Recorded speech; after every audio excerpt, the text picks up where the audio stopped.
jërë ngeen jëf mbokk yi nga xam ni yéen a saxoo di seetaan seen chaîne bii di Vital TV la chaîne qui propose tout ce qui est vital chez vous ñu nga am mbégte kontante saa su nekk di ñëw ak yéen seen émission bi nga xam ne moom mooy Samp Laaj ngeen miin à chaque fois ñu di si dalal ay autorités yu nga xam ni développement dëkk bi moom moo leen yitteel tey nag yaakaar naa ki ma dalal soxlawul moo koy présenté ndax kenn ku ne ci dëkk bii di Mboro mus na nekk sa njiit su ma waxee loolu nag xelu ñëpp dafay dem ci monsieur Djiby Yade monsieur Djiby Yade maa ngi lay nuyu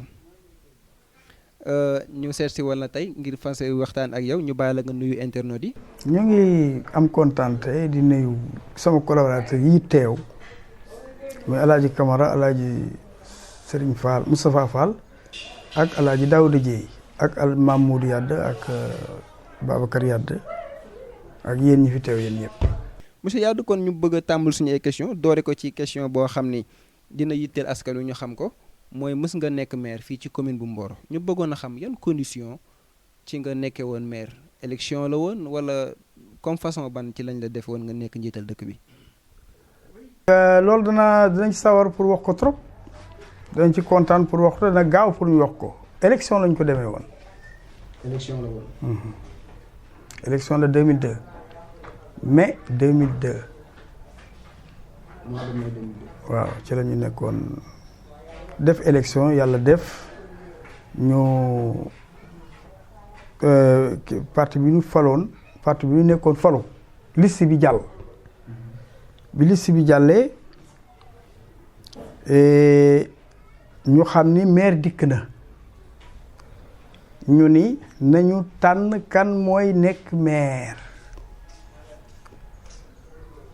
yore naa kàddu gi booba temps ma ni équipe bi ma àndal ak responsable yi na ngeen dem ngeen tànn maire ñu dem gox bu ñuy wax mbay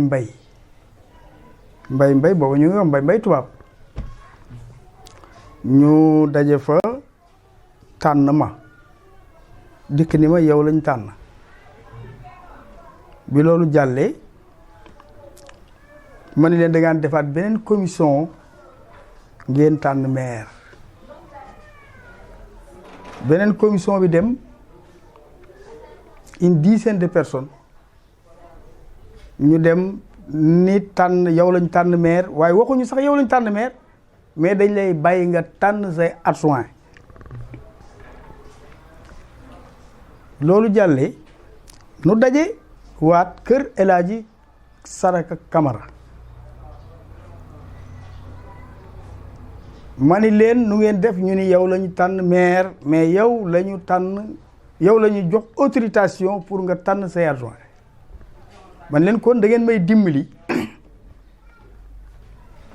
kenn ku nekk nga bind ni ci sa xalaat sa xel sa teeg bakkan ni suma sañoon diw dana nekk maire dana nekk adjoint mais ku ne na ko bind secrètement bu kenn bindal kenn su ngeen bindee yooyu ba pare ngeen jox ma ko ñu def loolu ñu daal di tas réunion boobu ma ñibbisi fanaan ba jant fenk ma ndékki liir kayit yépp gis ngaal gu mbeng moo ci ëppale Sara Camara moo ci topp Ablaye Daat ak Ibrahima Ndour topp ci ñu daal di fal Ngaal Mbeng premier adjoint maire fal El Hadji Camara deuxième adjoint maire Ibrahima Ndour ak Ablaye Daat ma ne leen gisee leen yéen ñaar parce que dañoo sax maa ngi koy jéggalu yàlla ba tey maa ngi koy jéggalu yàlla ba fii ma toog parce que Ibrahima Ndour dafa am 5 voix Ablaye Daat am 2 voix ma ni leen dem leen ngeen gisee jox ma kenn parce que ñoo bokk dëkk mbay di ay enseignant ñoom ñëpp man leen dem leen ngeen gisee jox ma kenn xam nga damaa waroon ni rek Ibrahima Ndour directement mais waxuma Ibrahima Ndour. mais lan moo la poussé ci nga def choix boobu noonu comme xam nga ni ki gagné ne ko à travers des voix nga leen di invité waat à ce que ñu waxtaan. oui parce que nit bu yaakaar dafay nekk premier adjoint maire. ñu xañ ko premier adjoint maire xañ ko deuxième adjoint maire xañ ko troisième adjoint maire da ngeen di daal di commencer non googu lay daw. noonu nga doon éviter léegi mën nañu xam élection boobu ñaata candidat ñoo ci nekkoon. il y a 2 candidats. yow la woon ak man Yatma Ndiaye. yow Yatma Ndiaye la woon. après nga gagné ko. d'accord kon yaakaar naa côté boobu leer na ñu bëgg a xam ci suñu deuxième question mooy xam nañu Mboro rahmatullahi alayhi Yatma Ndiaye boobu nekkul kese moom moo fi nekkoon maire yow la ak ñeneen ñu bëgg a xam yan façon relation nga entretenir ak ñoom est-ce que relation jàmm la wala entre opposants comme ni ñu ko miinee parfois ci géopolitique bi xiroo beeg ngaayoo bi. kii relation jàmm la parce que ancien maire Sarlo Sène bi muy falu dafa dem maanaam coalition ak Cheikh Tidiane Ndiaye ñu bokk benn liste dem yàlla def ñu seen liste gagné ñu gagné nu bi ñu demee war a def candidat yi maire Cheikh Tidiane nekk candidat Sarlo Sène nekk candidat ma fekk conseil yi ma amoon ma wiire ko Sarlo Sène bu relation amul noonu du ma ko wiire. mais sañ nañu intéressé wu pour xam ba xam relation jàmm la xiiroo ngaa yoole ndax xam nañ ni ñun ñëpp 2009 fi la ñu fekk élection yi amoon na ay émeute ba ay xeex jotoon fi am est-ce que yooyu amaatul ay jeexital yu mu am ci diggante bi. waaw loolu laay wax ci laa ne. ci laa ne relation bu baax la relation bu ratax la sama diggante ak Sarlo Sène. Sarlo Sène léegi ñee ci des nag comme ñu ci mel ne ay Abdoulaye Tall ay docteur Abdoulaye Dieng wala ay Moussa Ndiaye instant bi loolu su ma laajee loolu dama bëgg a wax d'une manière générale instant bi Mboro politique bi ñi fi nekk ay kilifa politique yan façon relation nga entretenir ak ñoom. parce que boo laajee li wees waaj li teew day jaxasoo da ngay laaj li teew li bees ba mu jeex. nga laaj ma li teew. d'accord léegi kon nañu d'accord léegi kon nañu dellu tuuti ci ginnaaw ci li wees ñi ngeen joteeloon noonu ba amoon fi ay quelques émeutes ci dëkk bi façon boobu noonu est-ce que ñooñu noonu ngeen ko séqaloon jàmm mi ngi am ak ñoom ba léegi wala. ba léegi ba booba temps passé. ñu teg ci quelque temps. ñu daal di am jàmm. léegi nañ ñëw ci jamono bi yenn relation nga am ak ñoom nag. voilà léegi jàmm rek la ñu am. jàmm rek la ñu am ba léegi dama leen di ñaanal ma gañe ne ci jàmm mbaa ñu gañe ne ci jàmm. yow daal jàmm nga séq ak ñi nga xam ne ñoom nga séq. waaw ñoom ñëpp lay ñaanal. d'accord aywa kon yaakaar naa côté boobu leer na ci ñi nga xam ne si bëggoon nañu xam yan façon relation la monsieur le maire Djiby Yade di am ak ay morom politiciens am waaye ba tey ñu desaat xam nga Mboro moom comme niñ koy faral di waxe yaatuwul lu fi umpe bëriwul. dañuy yàgg dégg ay rumeur chaque fois ñuy wax ni monsieur Djiby Yade Malick Diop diggante bi tax na ñi naan Djiby da koo bëgg a jiital dafa jël boobi taf ko ci kanamam ñi naan du dem moom moo ne ci ginnaam bëggoon nañ ci ay leeral daal ndax xaw nañu un peu embrouiller la tête ñu bëggoon a xam da nga jiital Malick Diop wala Malick daf la neex wala comme ban façon relation nga am ak Malick Diop parce que moom aussi dafa nekk di laaj dëkk bi. waaw Malick les relation jàmm la ñu am relation jàmm la ñu am relation nit ak doomam la ñu am. Malick jekki na ba mu yàgg mu ñëw ni ma dama bëgg ànd ak yow nu nekk ci lancé boobu di ko doxal ba yàlla def nu àgg ci posé candidat maire bi mu nekk mu ni dafa bëgg. muy dafa bëgg jël dëkk bi. mu ni dafa bëgg nekk candidat. dafa bëgg nekk maire. mayit ma ni ko dama bëgg a nekk maire dama bëgg jëlaat dëkk bi foofu réeroo waru fi am. parce que bu fekkoonte ni dëbi dañu ni est-ce que di nga bëgg dëkk bi est-ce que di nga bëgg a nekk maire waaw wala déet su waaw ji amee waaw la su déet amee déet la su waaw amee ba mu yàgg déet am déet moo ñëw après mais loolu amul. déedéet. mais Malick yow ban jàngat nga am le fait que mu ñëw déplacé wu wàcc fii ñi fi nekk ñëpp ci ay candidat ci ay politique tànn la si yow dafa am kanam boo ko wan wala lan moo ko war a mën a poussé ci xalaat rek boo war a mën a. sa croix kanam la sa croix relation la sa croix àndandoo bu yàgg la ndax 2002 dama ko def ci liste conseil yi. yàlla jàllale ko yàlla def boobu ba tey mi ngi nekk conseil municipal ba tey mi ngi nekk conseil municipal xëy na am na xalaatu bàyyi ji bi noo àndoon ci moom la tàggatoo politique xëy na bàyyi ji bi dana dem xëy na du dem naa tafu ci moom bu dee dem nu ànd c'est croix bu dee dem nu ànd dem bu demul mu jàppale ma dem c'est croix da nga xalaat loo xam ne rek c'est croix d'accord mais moom en tant que jeune kii nekk ci dëkk bi yaakaar naa sax damay xaw a cof tuuti rek sama dernière question ban taxawaay nga mën a jàngate ni muy doxalee politiquement comme yéen ñaar yàgg ngeen depuis 2002 ba léegi. Pratiquement nag vraiment su ma amee liberté. su ma amee liberté. defe naa ne loolu dama ci war a maandu. waaw su ma amee liberté. dama ci war a maandu parce que chacun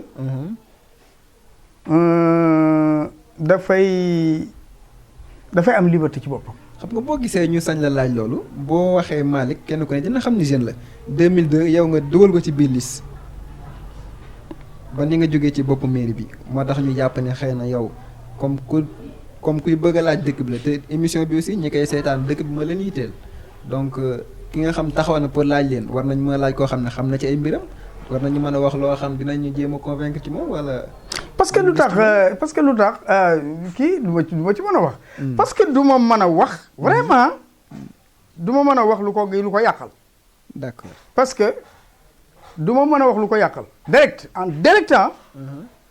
tey du ma mën a wax loo xam ne ni ma ko favoriser ba yàqal sama bopp. yow daal doo laal fii. déedéet. d'accord ay kon ñu jàll ci beneen question bi pour jéem a njëkkante tuuti ak temps bi.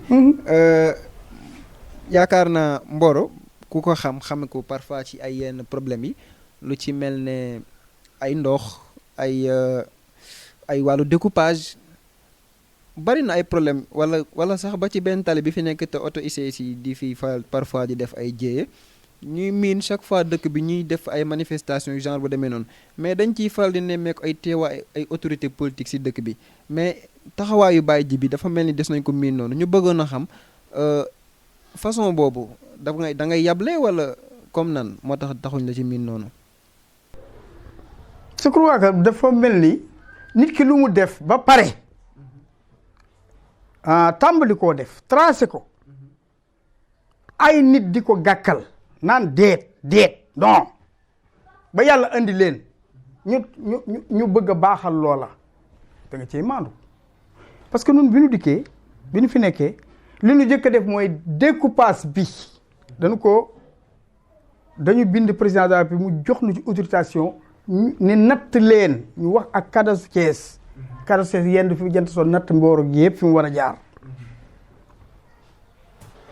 ba ñu noppi président de la République ni danañu yokk Mboro président Abdoulaye Wade dañuy yokk Mboro danañ yokk Tivaouane ñu yokk Tivaouane bi ñu yokk Tivaouane mu tase gàmmu Tivaouane gi sus ñu bàyyi loola yokk Tivaouane ni dañuy ñëw Mboro après ci diggante bi mu am ay c'est pas ba yokku ñu Mboro mais mi ngi woon ci voie ñu yokk ko bi ci topp mooy tali yi ni nga ko waxee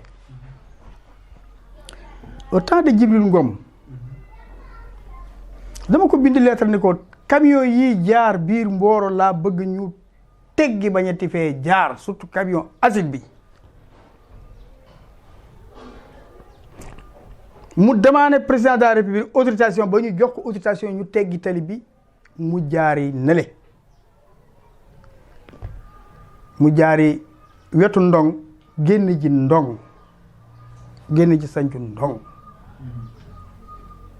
dem géej li ma ci jublu woon mooy camion yu mag yi bañati fee jaar ndax dama ko ni su fekkente ne camion dañ fi jaar entretien ICS am gros porteurs yi di fi jaar dañuy dindi ligne bi yëpp ligne électrique beeg ligne téléphone yi yooyu bis Mboro ci kii lay nekk ba nu d'accord ci loolu ba ñu war koo tàmbali mais boobu politiciens yi fi nekk dañ ko bindi lettre ni ko non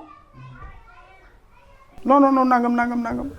waaw d'accord bu ñu déggee sax li nga cité yëpp dëgg la mais essentialité question bi mi ngi reposé wu ci parfois population yi bu ñuy génn di ñaxtu façon problème yooyu noonu sa teewaay laa bëggoon a xam absence yi lan moo koy waral da ngay yable moo tax ñu gis sa jëmm wala comme lan exactement loolu lañ bëgg a comprendre. bi camion bi yéegee xale bi fii doomu bu jóob la Cees laa yendu bi may ñëw dama fekk gendarmerie dajaloo ma jaar gendarmerie fekk ñoom ñëpp ñu tenue de combat ma xam ne ñii ci mbir la ñuy jëm ma ne gendarmerie ngeen may ma yegg bi ma accès Mboro ci tournal bi rek laa gis télé bi fees dal ñu baare lépp ba man sax damaa mujj teggi jaari nii ñëw daal di ñëw jàll kër bu jaale fekk camion yu baare yoonu Dakar ab camion mënul dugg fii ba gendarmerie lépp nekk ay camion ma jaale ni waaye lii nag ñu ne xale yi kenn mënul wax ak ñoom maire sax dem na fa dañ ko yuuxoo man ni mu amee rek laay waxee ma génn daal di jubal ci xale yi ñu ni ma dañoo xeex ak gendarme yi répilé wu man leen waaw répi bu njëkk bi répi la mais bu jikkaate du doon répi kon ni ngeen def mooy waxtaan ak ñoom bu ma leen wooyee premier temps ñu xaw résister ci xaw kii ma taxaw tuuti ba ñëw waxtaan ak ñoom ni leen premier temps débarré leen oto yi ba dëkk bi libre ñu naa maire ñaan nañu ko nu bañ ma ni leen bokkunu ñu daal di débarré fii ba kër ma jëy jóg fekk barrage bu mag bi foofu la ne ma commencé wax ak ñoom benn xale ni Baye Jibee ngi ñëw te bu ñëwee bu wax ak nun day tas sunu mouvement ma daal di commencé wax ak ñoom maire daal di ñëw ba maire di ñëw ànd ak gàngooram ma ne leen gannaaw maire a ngi ñëw nag amatuma lu ma war a wax damay bàyyi maire bu wax te loolu mooy yoon daal di arrière maire dikk ni ma man damay xaar sous préfet mu ñëw ma soog a wax ma ne ko gannaaw da ngay xaar sous préfet man maa ngi dem kon bu ngeen doon participer ca booba temps daa ngeen xam ni maa ngi teew ngeen participer wul woon. d'accord xam nga wàllu manifestation yooyu noonu ñu joxe ci benn exemple rek ko xam Mboro xam ko ci problème mu ndox ay manifestation yoo xam si kuréel googu ñuy wax Aquatech dégage yàgg na ko fi di organiser yaakaaruma ni am na buñ ci raw comme façon boobu léegi mën lañu jox exemple taxul ñu miin la si te doon nañ fa gis ay taxawaayu politiciens ci dëkk bi. ma dem kon Aquatech dégage ba ñu ma ñëwee laaj ma dama ni leen d'accord na ci à 100%. lu ñu laajit ma joxe la ma man mais daje bi ñu daje asalem damaa dem parce que lii laa doon daw xam leen ni maa ngi taxaw seen gannaaw pour fital leen kon maa nga woon ci biir. d'accord 2009 ginnaaw bi nga xam ni élection yi jàll na dégg nañ ba tey ay rumeurs yi doon wax ni monsieur Yade dafay retiré wu complètement ci géopolitique bi ñu bëggoon a xam dëgg la wala du dëgg. mais man waxuma ko benn journaliste di ko laaj ma wax ko waxuma ko fii waxuma ko faa. kon yow mosoo retiré wu ci non du ma retiré wu mukk en tant que deewu ma ba PDS. Sénégalais faw. jullit faw wala faw PDS faw. aywa kon ñu ñëw ko déggandoo monsieur Yade nee na mësul retiré wu ci langue politique gi kon ñi nga xam ni si doon nañu intéressé wu pour xam ci monsieur Yade lu mu nekkoon bi ñu paree ci élection 2009 yi retiré wul woon mi ngi nii yaakaar naa ñun ñëpp ñoo ko déggandoo aywa ñu jàll ba tey ci suñu ay question ba tey aussi monsieur Yade déggoon nañ tamit fan yi ci ginnaaw nii dafa am coalition buy juddu ci Mboro coalition des anciens maires ñi fi mës a nekk maire dañuy bëgg a àndandoo seen biir jiital kenn dem ci élection yi loolu aussi for nañu ko ci wewu béy ñu bëggoon ci amay leeral. oui parce que man daal li ma wóor mooy Charles Sène daal ñëw na ci man. Charles Sène. waaw nu dajee kër El Hadj Sara Camara. dafa bëggoon ngeen ànd. waaw. nga wax ko lan. mais bi ñu ànd bi ñu ñëwee bi ñu waxtaanee li mu wax rek man maire laa bëgg a doon ndax maa nekkoon maire ma ne ko maa jëkk nekk maire te doyalu ma kon may bëgg naa mu daal dem ma dem. mais lan mooy force Baye Djibi ba am ay candidat di ñëw bëgg a ànd ak moom ku ci mel ni Malick Diop ñëw Sallou Sène lan la ñu bëgg lan la ñu dañu jàpp ni dafa am benn force boo am wala dañu jàpp ni da nga am doole booy abale wala. non mais c'est pas yaakaar rek buy politique moom boo sañoon sax ñi dee da nga leen di dekkal pour ñu woteel la waxatuma la kii dund. kon ba amee koy dund te nga ma yaakaar ne boo waxee ak moom ngeen jubóo da ngay wax ak moom. d'accord kon coalition maire boobu. boobu benn doxul. waaw doxul jotoon na jotul dox. d'accord ayca ñu continuer ba tey suñu ay questions yaakaar naa sànq jot nga wax ni 2002 ci nga gagné woon élection yi 2002 ak léegi su ma jumul 19 ans la te ñi ngi jëmaat ci élection nga bëgg ci bokkaat est-ce que jàpp ni actuellement temps de retraite jot na. non parce que dama ni nit ki tànk deewul. feebarul ba tële. xel mi demul. la mu bëggoon da koy bëgg. bu fekkente ni nit te bëgg ko. mais fekkee bëgg na ko. mais ñun ñëpp xam nañ ni même kii liggéey moo xam ci entreprise la wala fu mën di doon am na benn âge boo xam ba fa agsi feebarul deewul te pourtant dafay jël retraite. kontaan naa na ci boobu question da ngay gis ko retraité ba noppi. demande prolongation ñu nangul ko defal ko prolongation. ou ñu bañ ko defal. ñu defal prolongation 2 ans 3 ans 4 ans 5 ans ou ñu bañ ko defal. mais ku ne xam na ni politique dafa xaw a laaj benn taxawaay bi te est-ce que loolu nga foog ni doole ndaw ëpp si solo. non ndaw ñi li ñu jàpp mooy. ñoom rek ñoo war a yor. ndaw ñi dañoo jàpp ni ñoom rek ñoo war a yor. mais à votre âge est-ce que jàpp ni nga jiitaloon ndaw topp si ginnaaw comme li nga jàpp ni boo jiitee yow moom nga bëgg a doxale nga koy déey di ko jox accompagner ko nga foog ni gënul woon yow en tant que votre personne nga dem. kay damaa jàpp ni sama jiitu moo gën. en même temps ñi ma àndal ñoom it foog nga dem parce que boo demul dana am conséquence ci liste bi kon foog ma dem. yow daal da nga jàpp ni sa position daal moo gën a adéquate moo gën a idéal que jàpp moo gën a adéquate mais ci position yu baax la bokk yi gën a baax it ci la bokk. d'accord léegi yow est-ce que sànq li ma la laaj exactement dama ni boo jiitaloo ndaw li nga bëgg a doxale yow nga di ko dee ndaw loo xam yéen ñaa yéen a far xanaa war na la mën déggal yow gisoo woon loolu au lieu votre personne ngay dem. man gis naa loolu mais damaa bëgg. yow da ngaa bëgg. damaa bëgg waaw loolu nag kenn mën ci dara kon nañ la ko nangul nee na moom ba léegi dafa bëgg. aywa ñu gis ni yow aussi ci ab turu coalition ci ngay demee muy wàllu Sénégal ñu bëggoon a xam nan nga def ba jiite ko congrès la wala comme nan daal nga comme parce que comme coalition am na ñeen ñoo ko seqal sa ay nawle nan nga def ba jiitu. waaw coalition bi xam nga coalition bi ca niveau national mais boo seetee coalition bi wàccul fii ba ñooñu bokk ci coalition ba ne fii bu fi nekkoon kon dañu naan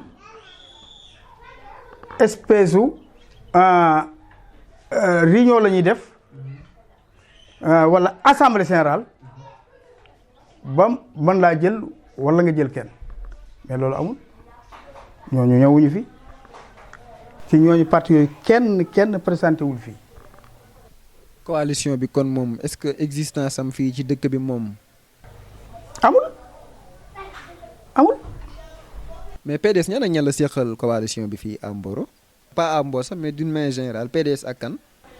PDS ak kii Mbaye ancien ministre. Abdoul Mbaye ak Diop Decroix ak c'est pas yor mu kayit bi. ñoom ñëpp kenn amu ci ndaw fii ci dëkk bi. non gisuma Pape Diop mooy fi waroon am te Pape Diop bokk ci. dafa retiré wu. kon yow daal mel ni yow yaa fi nekk ci kii bi. waaw. yaakaar naa kon loolu moom sa chance la. aywa léegi yaa ngi am yéeni jëlaat dëkk bi n'est-ce pas kon du ñàkk ni instant bi yaa ngi toog ak sa programme donc mën nañu xam yan projet nga am pour dëkk bi pour boo ko jëlaatee. kooku nag moom loolu laa yàkkamti woon. ay ca boog. parce que programme bi nu am. te fas ko yéene doxal. bu soobee yàlla. bu nu yàlla mayee dund gi. may wér gi may tal gi. sunu accès. bu neexee yàlla coowal ndox dana fi jeex. coowal ndox dana jeex Mboro par A ou B. da nga am projet pour ndox mi. dana jeex bu nu accès. incha allah coowal tali bi dana jeex incha allah. est-ce que mën nga ci ñamal tuuti rek tali bi noo ko fi bëgg a jëlee da nga bëgg a defar voie de contournement wala da nga bëgg a interdire auto ICS yi. voie de contournement rek. bu soobee yàlla bi nu tëraloon rek. voie de contournement nga bëgg. waaw camion yi. teggi camion yi teggi ak lu mu jar. ak pexe mu jar. bu soobee yàlla danaa waxtaan ak ICS nu def ko. xam nga démb boo seetaanee bi ñu dalalee monsieur Alelo ñu ngi koy nuyu de passage di ko remercier baax a baax ci dalal bi ñu dalaloon yaakaar naa def na ñun émission am solo dafa am point yoo nga xam si jotoon na ko wax mu ni bari na ci ay xeeti taxawaay yoo xam si réussir na ko ci foofu noonu Taïba Ndiaye mooy ànd gi mu ànd ak nguur mais yow yaa ngi dem élection mais demewuloo ak ci turu Benno Bokk Yaakaar est-ce que nga foog ni projet yi nga wax nii boo gagné woon dëkk bi tey est-ce que di nga ko mën a réaliser. yaakaar naa ko. yaakaar naa ko parce que foofu sax sawaruma ci kii maanaam dem ak nguur. ñu dimbali ci procès yi nga yor. kooku bu fekkente ne loolu rek laa fas yéene. mais jarul may sonn naa nañ koy waxee naa jàppale kii nañu waxeete nañ koy waxee bokk bakkaar la xaw ma c'est pas. benn bokk yaakaar. benn bokk bakkaar kon naa ci jàpp. déet waaye benn la. bokk bakkaar. lu tax nga tuddee ko benn bokk bakkaar. ñooy digge ci réew mi duñ ko def. loo diggante def loo ko bakkaar la. d'accord ñu ngi bëgg a jege suñuy cëppandoo émission ñu bëggoon xam comme sànq ci début émission bi ak ci avant dernière bi ni ñu ci doon insister taxawaayu jeunes yi seddu nañ ko jamono bi boo doon def benn brève analyse rek nan nga gisee engagement jeunes yi pour parler du Sénégal d'une manière générale et Mboro en particulier ni jeunes yi engagé wu ci géopolitique bi ban jàngat nga si am. man li ma jàpp ni li jeunes yi engagé wu ci politique. franchement parler. man dañu maa ñee ci politique bi ma def. ndax dañuy gis man dong maa fi nekkoon xale bu engagé wu ngaal gu njaay. kon bi nga engagé tu ngaal gu xale nga. xale la. kon teel nga dugg ci géopolitique. waaw engagé ko ñu naan du dem ba yàlla def ma dem ba agsi fi ma agsi xale yëpp ni kon lii mën naa nekk gannaaw mën naa nekk nañ ci dugg. Ngalgou Ndiaye bi nga engagé wu ci côté da nga du moins ci côté am da nga ñëwoon en tant que ku bëgg a gagner de l'expérience wala da nga doon militer pour moom. non militer wu ma pour moom. militer wu pour moom. déedéet PDS dafa créé wu. 1974. ma dugg ci 1976. 76. waaw. d'accord kon léegi pour ñu bañ a perdre le fil de la question ñu revenir si un peu rek nga defar ñu une brève analyse ci engagement jeunes yi ñu bàyyi la. engagement jeunes yi de du ma ko contre. du ma contre mais daal li may kii daal dama ni jeunes yi dañu maa ñee ci li ma nekk. France mooy dëgg. suñu ko nangoo mooy dëgg suñu ko nanguwul mooy dëgg. man nag engagement bi ma am ci xale yi. engagement bi ma am ci xale yi. fas naa yéene. su ma jëlee. engagement bi daa ko jéem a saxal jéem ko taxawal ba mu taxaw. parce que bi ma dikkee bu njëkk. xale yi lu néew jël naa ci fukki xale ak juróom-ñett amboos ñii tay ba ñii meer yi. benn maire defu ko nag ci yema remplacé kon su ma dikkee kii boobu yoon woowu moom lay continuer. incha allah moom laa bëgg continuer parce que ICS du fi ne. di Taïba kii ne fi. MDL ne fi. xale yi ne fi. te mënuñ cee liggéey man niwuma xale yëpp liggéey mënuma ko. waaye nag benn liggéey ca war naa am. te loolu vraiment gisuma taxawaay bu mat bu ñu def taxawaay buñ mat bu ñu def parce que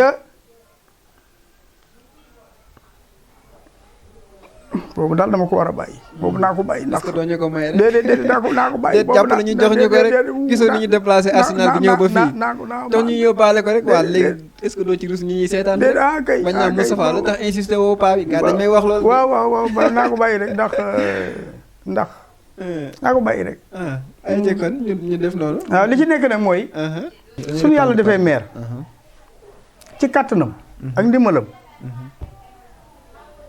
soo amee 300 rek su sensé wu rek ma baax. su sensé wu rek ma baax. boo defee 3 ans mboor sensé wu rek ma baax. waaw. ça c'est sûr yéen a ngi dégg bàyyi ji li nga engagé wu de. nekk maire. sensé wul. 300 ma baax. d'accord loolu moom moo nekkoon suñu dernière question sax waaye bii sànq la ñu dikkal ndax ci bu ñu déggee façon bi nga waxee ci 3 ans bi nii laajoon nañ ko keroog monsieur Allo du moins démb ñu bëggoon xam est-ce que am nga fierté ci sa bilan bi nga fi jotee nekk. ah bien sûr. Bien sûr. monsieur Allo di nee na am na ñu koy woowee monsieur 100%. man nag day su ma amoon sañ-sañ bi. su ma amoon sañ-sañ bi duñu ma tëkkaleeg Allo. parce que Allo dafa def 15 ans ba 20 ans. man ma def yenn 5 ans. kon nag duñu tëkkale. d'accord léegi ñu taxaw tuuti ci bilan bi rek ñëwaat ci question bi am nga ci fierté. waaw bien sûr. comme nan nga ñu ko mën a. waaw parce que bi ma dikkee. li gënoon a nekk problème ci dëkk bi laa jëkk a réglé. mooy problème suuf. ma dikkee fekk naa suuf si ñu pàccoo ko. bi ma dikkee ma dugg génn ba récupérer lépp. lotissé lépp. séddale ko doomu Mboro yépp. boobu bilan moom xam naa ni moom sama xol sedd na ci. sedd boo xam ne bi daanaka xawuma ko sax man wax. en grosso modo daal am nga fierté bu baax ci sa bilan yow. waaw surtout ci wàllum suuf si. waaw léegi ñu ngi la bëggoon jox kàddu gi nga tàggoo sax waaye dafa mel ni am nga ay gan. waaw te yaakaar naa ni du ñàkk nga bëgg ñu sànni ci ay kàddu seede. oui kon xam naa bala ñu lay bàyyi nga joxe sa dernier mot dañ leen di recevoir par kenn rek. buñ ci amee ay seede. ñu ñëw rek. te lay. quelques simili rek ñu waxtaan. góor gi ñu recevoir. Alaaji Sada Camara. Alaaji Sada Camara. Saraka. Je suis pas guinéen, je suis sénégalais. D'accord. Papa Saraka Camara. ginnaaw bi ñu la nuyoo ñaanal la yàlla gën a dëgëral yaram wi ñu dalaloon tey monsieur Djiby Yade mu sàkk woon nga yëkkati ay kàddu donc tey boo doon yëkkati ay kàddu yoo nga xam da nga ko bëgg a jëmale ci internet yi Vital TV lan ngay wax. mooy wax moo di ne bu mu duggee moom si politique en 1976 man ma ñëw si politique en 1978 lu tax mu yéex dugg du ma nit kuy tëb rek gis lu xumb rek mu dugg si mais boo gisee caractère am moo tax ma dugg si PDS mu nekk syndicaliste en même temps fu ñun tay ba mosoo waxee bu waxee rek ñu ëpp suñu yi seetaan kontaan si moom. léegi vous en tant qu'accompagnateur ñu bëggoon a xam ban xeetu taxawaay ngeen bëgg amal ngir gunge ko ci élection yi ñu jëm. jël détermination boo xam ne lépp luy taxawaay pour mu delluwaat si nguur gi ñu ko def lépp luy taxawaay rek jaral na ko ñu ànd ak moom ba mu jëlet mairie bi. monsieur Dieye yaakaar naa dégg nga li ñu jot waxtaan sax ak Baye Sadaka Camara foofu rek la ñuy rebondir directement ñu bëggoon a xam élection yi ginnaaw bi nga xam ne si Baye Djiby wóolu na leen ni leen dafa bëgg a relancer waat bokkaat ci guerre bi ban jàngat ngeen si am.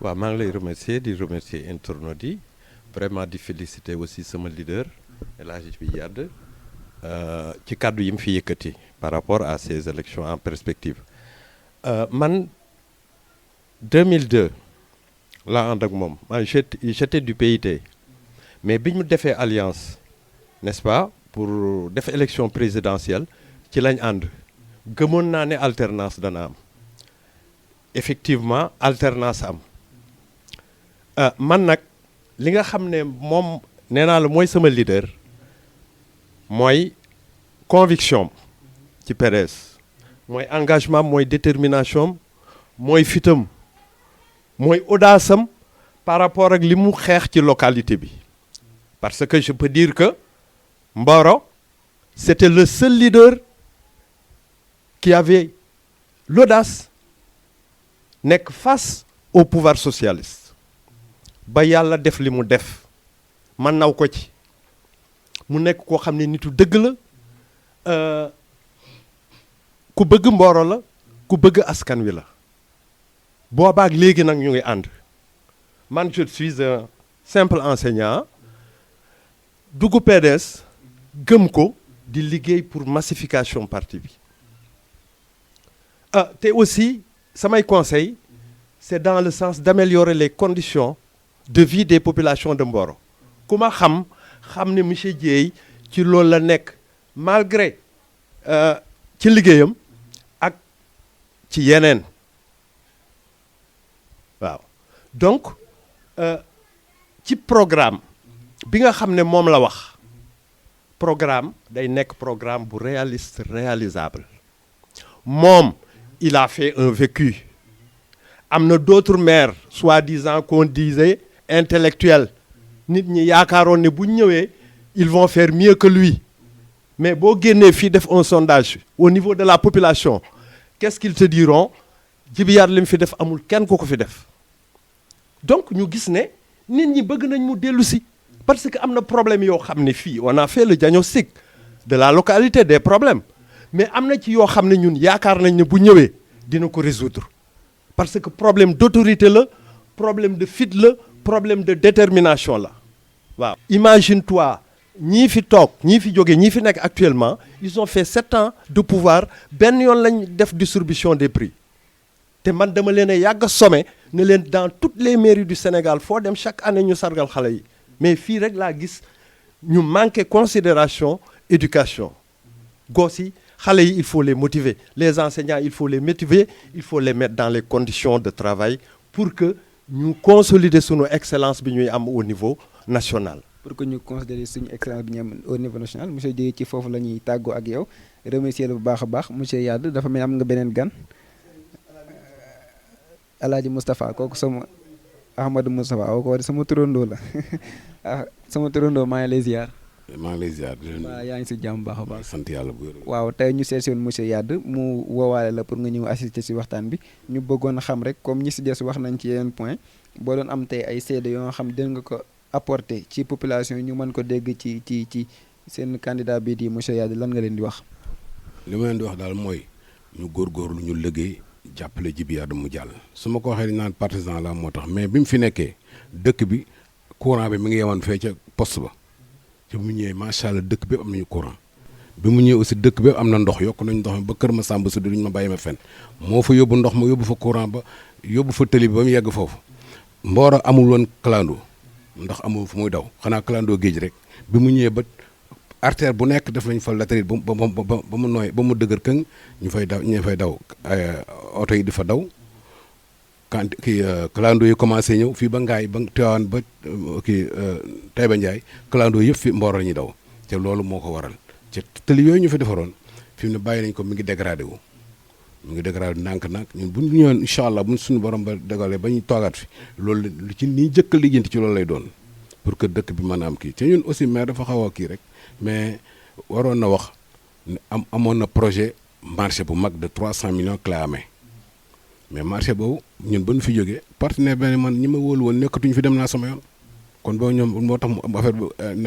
nekk yàqu stade bi aussi ba ñu gémmee Dakar ba signé affaire ba pare comme ni ko monsieur Dieye waxee xaalis bi dañu nañ ko jur trésor ñuy non maire nañ ko def société générale ndax bu dee trésor xëy na liggéey bi dina yéex ndax bu amul xaalis day taxaw bu dee société générale da ngay dem tibb ñëw liggéey mu kii fa ñu ne ko nañ def première pierre bi bu stade bi ak marché bi mu ne non kenn du jub ay élection di def yooyu ndax dañuy yaakaar ni élection yi tax ñu waxoon mu bañ ñun ko ayca ñu dem booba nag aussi am nañu bilan boo xam ne macha allah ñu yaakaaroon nag vraiment dañ fi toogaat mais sunu borom lu ko neex mu def ñu jëlee nu fi stade ba tasaaroo na kenn fi mu ne boo demee ay yeneen nit lañ ko jox maire bi fi nekkoon daggal na ko ay bokkam ba pare bon kon nag dara desu fa.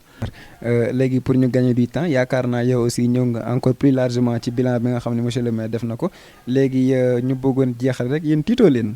élection yi fi ngeen ñëwaat Mboro fi ngeen dikkaate nii léegi dafa xaw a changé de am nay jeunes am na ñeneen ñoo xam si tamit miin nañ leen bu baax a baax ci làng yi bokkaat bi ngeen bokk tiitu leen. tiitalul ndax ñun PDS ku xam ni dafa am électorat boo xam ne mooy noyau dur am parce que su fekkente ne exemple comme ni mu ko waxee naan benn bokk yaakaar moo fi ne ñuy wax ca moom musu fee gañe dara te léegi nag buñu demee ba xar ñett ñi dem ci yeneen manière maire bi resté benn bokk yaakaar kon xam nga foofu moom dafay fragiliser ak yeneen 10 candidats au niveau de Mboro.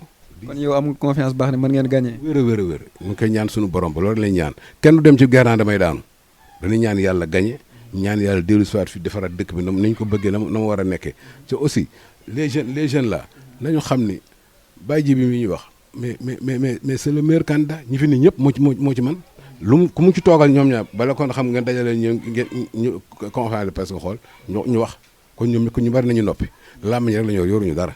d'accord aywa ñu bàyyi la nga yëkkati sa kàddu gu mujj. maa ngi jégul nag di ku ku yaakaar na ma la offensé si maa ngi lay balu àq mais maa ngi lay remercier di remercier internautes yi di remercier équipe bi nga àndal di remercier aussi Baye Djibi ak sama équipe bi ma àndal man tamit di leen dox yàlla na yàlla sàmm delloo ci jàmm ak salaam. jërëjëf sama turando aywa des na jeune bi waaye ñu dalal sëñ Modou yaakaar naa bu ab jeune ñëwul woon moom duñu ñibbi te duma si wax ndaxte sama ay morom yi bàyyi rek laa recevoir ba léegi kon ki nga xam ne mooy Alaaji Modou di ñu préciser waale ko doom la ci monsieur le maire Alaaji Modou ñu nuyu la.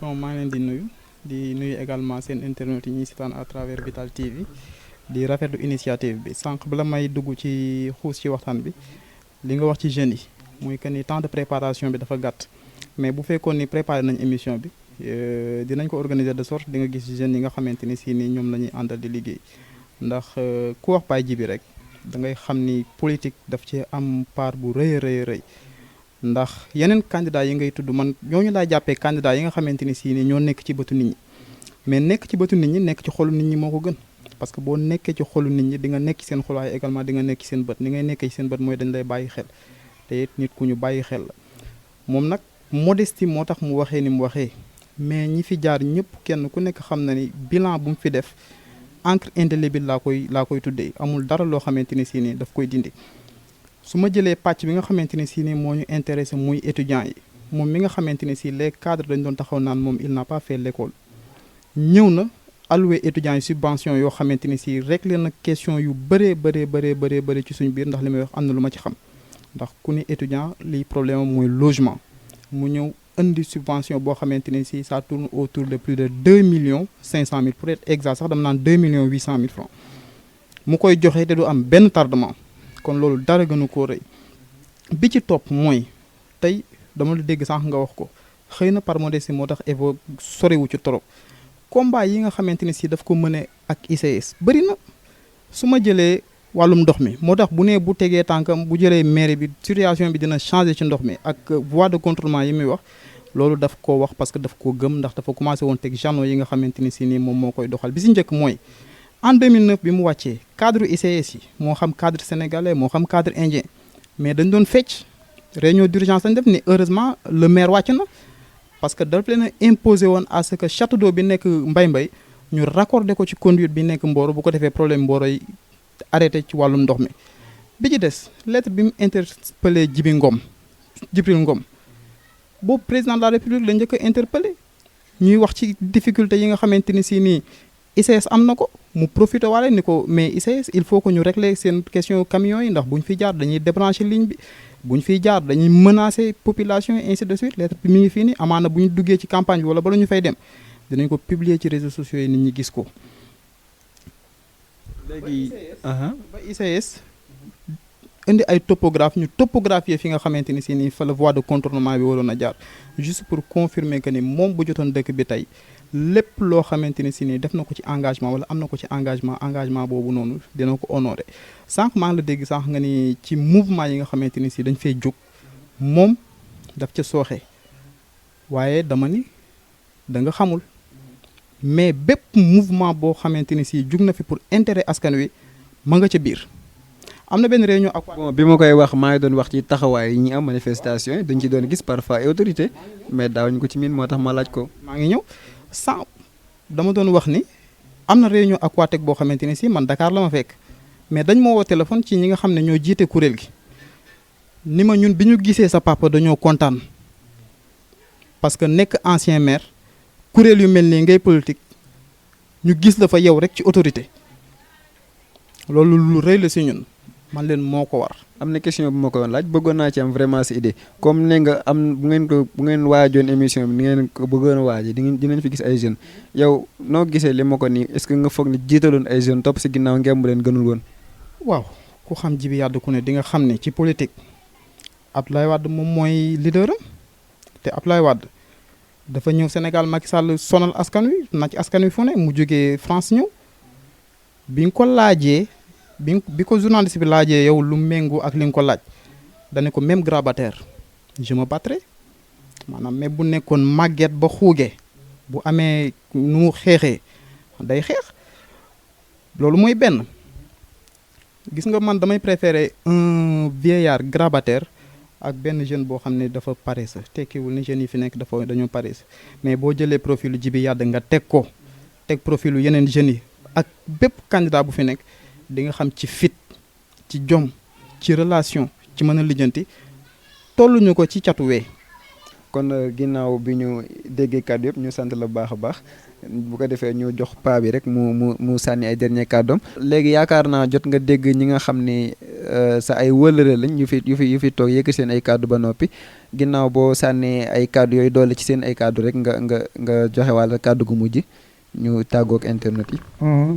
bon maa ngi am mbégte lool di kontaan trop di am xol bu sedd xel mu dal ci waxu El Hadji Saraka Camara sama adjoint woon ci maire di responsable ancien yëpp ci PDS sama xol di sedd lool ci Daouda Dieye ci seede bi mu seede sama xol sedd na ci lool sama xol seet na ci Moustapha Fall trop maa ngi kontaan ci ñoom di leen gërëm di leen sant. yal na yàlla dooleel leen kàttanal leen nu boole am ndam te élection yi nu jëm di leen gërëm yéen itam di wax ni yéene ñi fi njëkk ñëw kon maa ngi leen di ñaan ngeen nekk suñu njiglaay. xam naa question yi xaw na métti quoi. xam na sax am na question sax xam na xaw na maa yëngal sax. waaye dama redressé wu rek. mais expérience bi la. dama redressé wu rek dellu gannaaw mais kii la. buñ deful noonu gars yi dañuy wax ak ñun de. noonu dañ naan da nga raay. effectivement xam naa dañ naan da nga raay kon ñu ngi kontaan trop di wane suñu kontaan yàlla na yàlla dimbali leen. amiin incha allah di ñaan ci dëkk bi nag.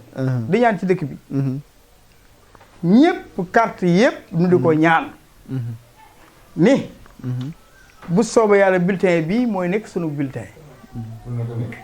da nga koy wëlbati mu jàkkaarloo ak. oui bulletin bi bu soobee yàlla mooy nekk sunu bulletin. kon ñoo ngi woo waa Mboro yëpp di leen woo ci élection yi bu ñëwee ñu woteel ñu ñaan seen carte ñu woteel ñu ñaan seen carte ñu woteel ñaan seen carte ñu woteel ñu ndax nu mën leen a liggéeyal.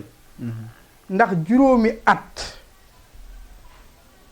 su fekkee ne benn journée moo koy wecci te mooy journée élection ñu wotee ba ngoon ki ñu ni wii mooy jël 5 ans ba 6 ans kon juróom journée boobu nit da koy fonk nit day seet balaa def dara mu seet ko settental ko soo koy def nun nag bulletin bu son bi la ñuy yor mu am mbind mu bula am gubu dugub incha allah bala noo àgg ci élection yi dana gën a leer maa ngi sant dëkk bi yëpp ni kenn ku ne damaa war a taxaw ci sa wet wax la ñaan la carte bi dañ koy ñaan